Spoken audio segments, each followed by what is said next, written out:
Cuando pensamos en Chernóbil, solemos pensar en un accidente. Pero, ¿y si lo miramos de otra forma?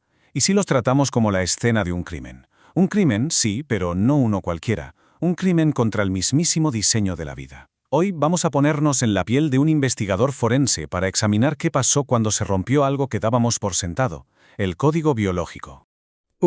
Esta frase lo dice todo, ¿verdad? Esto no fue un simple fallo técnico, no fue un cable que se suelta, no. Esto fue como forzar la cerradura de una caja que, por alguna razón, estaba cerrada a cal y canto. Se soltó algo para lo que la vida sencillamente no tenía un plan. Y sus consecuencias, como vamos a ir desgranando, todavía están ahí fuera, imposibles de contener.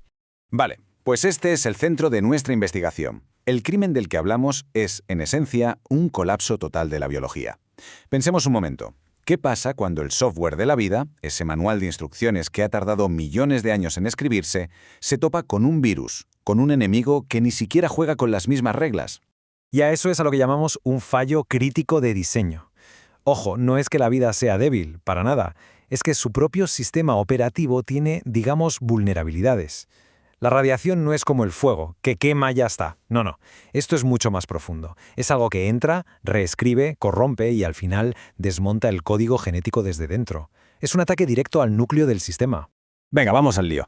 Empecemos a examinar las pruebas. La primera es bastante visual y aterradora. Nos vamos a las anomalías que se encontraron en los animales de la zona. Es como si, de repente, la lógica de la evolución se hubiera ido por la ventana y en su lugar solo quedara el caos. Fijaos en este contraste, es brutal. Por un lado, el diseño evolutivo normal, simetría, eficiencia, lo que conocemos. Por otro, lo que se ha llamado pánico orgánico. ¿Qué es esto? Pues lo que se encontró allí, potros con 8 patas, animales con un solo ojo en mitad de la frente, cerebros sin dividir. Esto, está claro que no es evolución. Es más bien como un grito de la materia viva, un intento desesperado de copiarse a sí misma, pero con el manual de instrucciones hecho trizas. Vamos con la segunda prueba.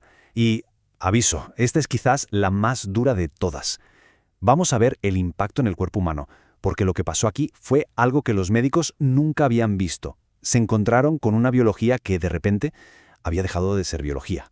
Hablemos de los liquidadores, los héroes que fueron los primeros en llegar. Es que lo que les pasó es escalofriante.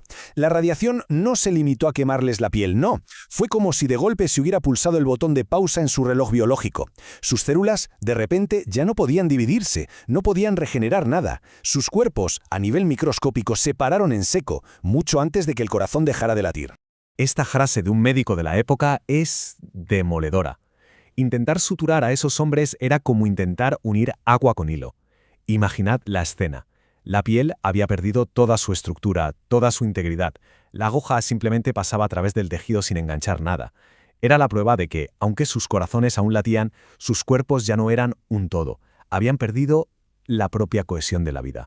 Pero el horror no se detuvo ahí, con los que estuvieron expuestos directamente.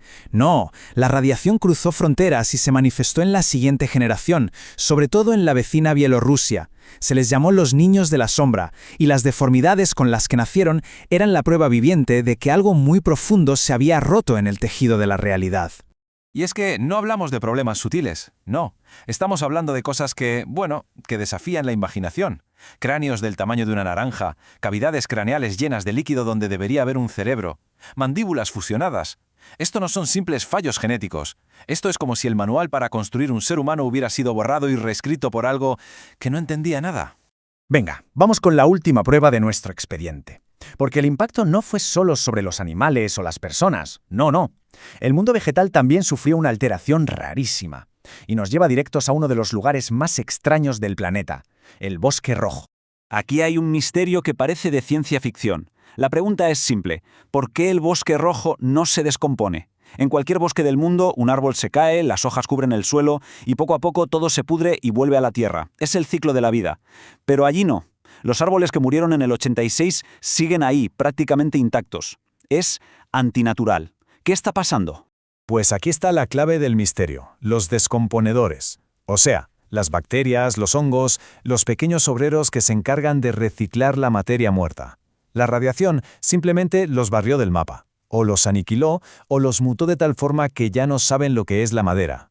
El resultado es un bosque congelado. Un lugar donde ni siquiera la muerte puede hacer su trabajo. Se ha roto el ciclo. Y con todas estas pruebas sobre la mesa llegamos al veredicto. Y aquí es donde la cosa se pone, si cabe, más extraña. Porque la idea de que el problema está solucionado o contenido es, en fin, una fantasía. Parece que algo nuevo está naciendo de entre los escombros. A ver, el famoso sarcófago. Fue una obra de ingeniería increíble, eso nadie lo duda. Pero seamos sinceros, es una tirita gigante sobre una herida que sigue abierta y supurando. No ha solucionado nada, solo ha puesto el problema en pausa. Sigue ahí, esperando, latente.